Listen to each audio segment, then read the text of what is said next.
வாழ்க்கை பயணம், குறைவான நேரம், விளைவு மன அழுத்தம்.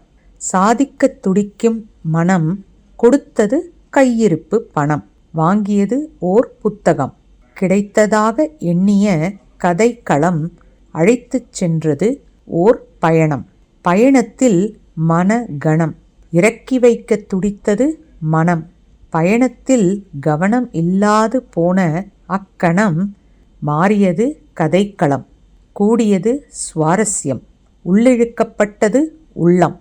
மீண்டு வந்தனரா என்ற கேள்வி எழும் தருணம், பதிலாக பல திருப்பங்களை தரும்.